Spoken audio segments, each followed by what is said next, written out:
In this video, we move on to section 5.5, which is all about the alternating series test. And so the alternating series test works for alternating series, which are those series whose terms alternate in sign, right, from positive to negative.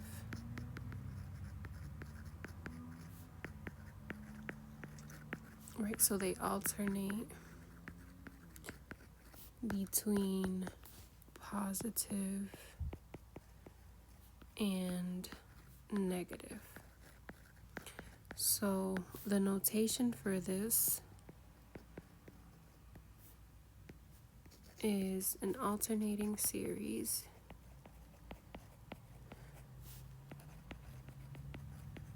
can be written in the form the sum from 1 to infinity, -1 to the n here, right? And then we have like some other formula in terms of n, which we can call bn. So here the first term, right, when I plug in 1 is -1 to the first power, so that's going to be negative. And then the second term will be positive. And then the third term, right, -1 to the third power is negative. And then the fourth term, right, -1 to the fourth is positive, and so on and so forth. And then, right, like in here, our first term is negative, but if you wanted your first term to be positive, then you can do something like -1 to the n plus 1, right? Because now when I plug in 1 into n, I get 1 plus 1 is 2, so -1 squared is +1. And then 2 plus 1 is 3, so -1 to the third. Right now, that b2 is negative, and the b3 is positive, and then the b4 is negative, and so on and so forth. So what does the alternating series test say? Well, you have to consider the format of an alternating series, right? Because if we look at this, the only way for these numbers to converge to something is if they get smaller and smaller towards 0, right? Because if they're alternating between positive and negative, there's no other number that it could settle down to, right? So basically what we're gonna see is, like, let's say, right, we're alternating, then we have to start converging and getting smaller and smaller towards 0. That's the only way this oscillating behavior is gonna converge to something, is if it waddles down to 0. So in alternating series, right, so you can have it either with the first term what happened there? That should be n equals 1,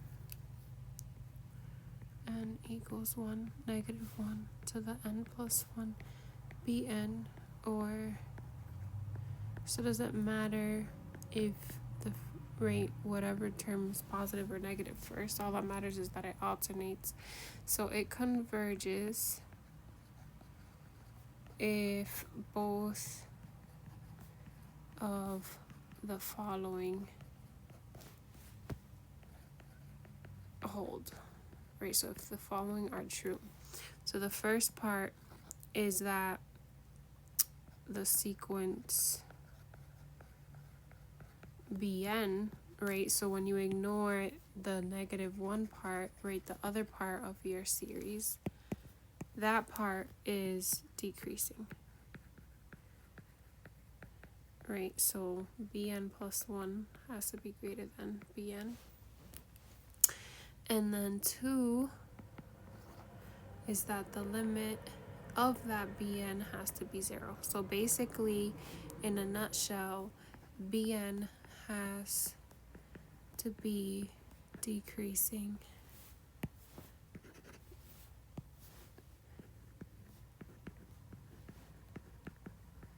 towards 0.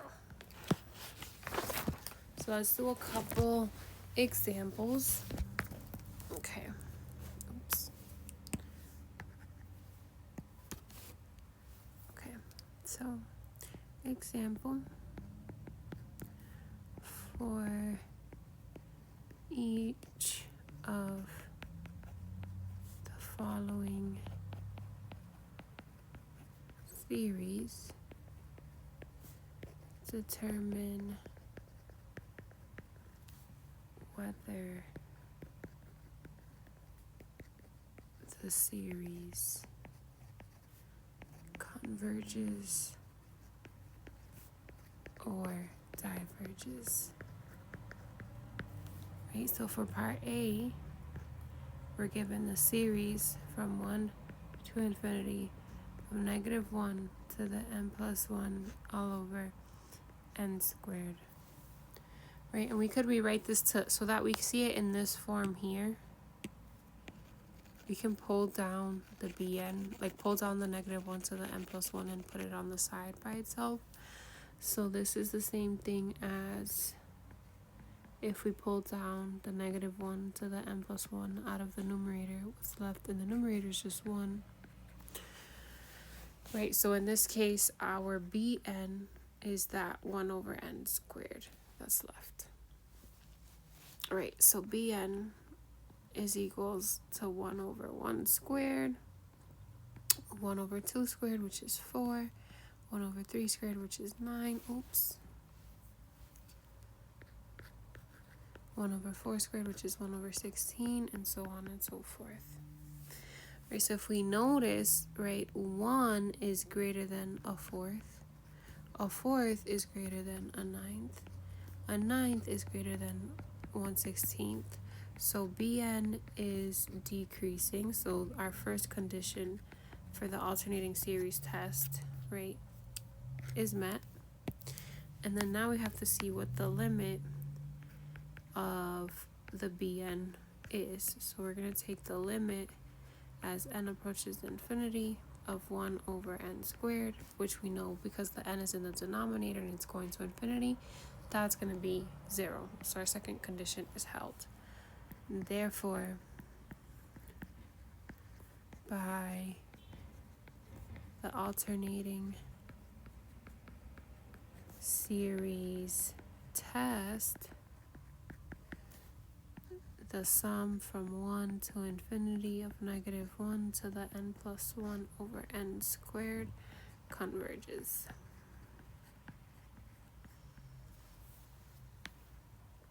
Okay, now let's do, right, so if we meet both of these conditions, then we get convergence, right? Remember that.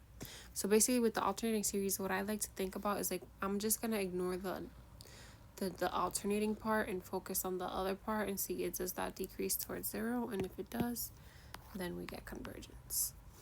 Okay, so for a second example, we're given the sum from 1 to infinity of -1 to the n plus 1 times n over n plus 1. Right, so again, right, we focus on the stuff other than the -1 to the n or -1 to the n plus 1 part. So this is our bn. So our bn is n over n plus 1. So if we write out the first few terms of that, right, that's 1 over 1 plus 1, 2 over 2 plus 1, plus 3 over 3 plus 1. I keep on trying to write all this. Plus 4 over 4 plus 1, and so on. So that's just equal to 1 over 2 plus 2 over 3 plus 3 over 4 plus 4 over 5. Oh, see? Technically, we are just writing a list because we are just looking at this bn part. So this is my bn is this sequence before I add it up. Sorry. 5 over 6, and so on and so forth. Right, the point is to look at the value of the terms, right? So we know that like this is 0.5, right? 2.3, 2 over 3 we know is 0.6 repeating. 3/4 we know is 0.75. 4/5 we know is 0.8. 5/6 is 0.833 repeating, and so on and so forth. And if we see, these terms are going up. So actually, Bn is increasing. Right, so the first part of the alternating series test does not apply.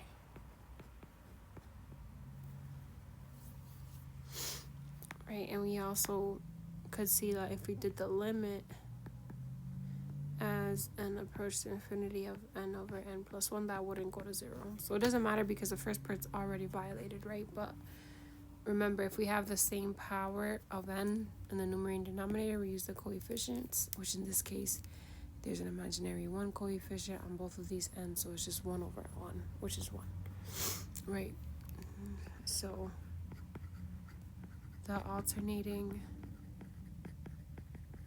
series test does not apply. And right, what other tests do we have in our toolbox? So in our series convergence toolbox, we have, right, the alternating series test, which we know is not an option.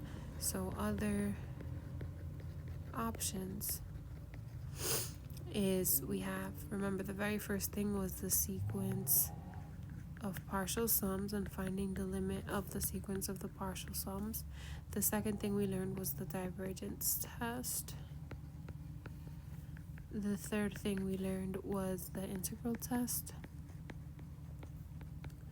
And then the fourth thing we learned was the comparison test. And we already checked the alternating series test, so that's not one of our options anymore. Right, and remember that the comparison test only holds for positive sequences, so this is gone. Right, and same thing for the integral test.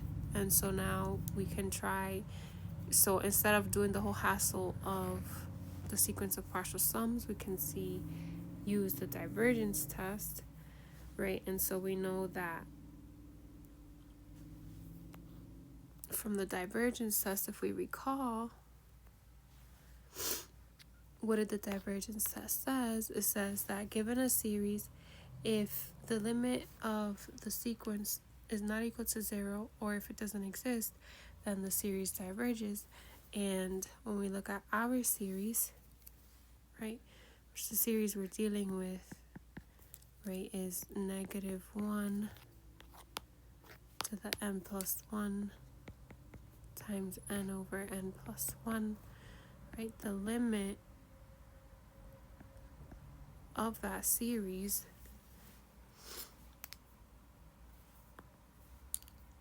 if we have an alternating series, right, this is going to continue to bounce forever. It's not going to exist.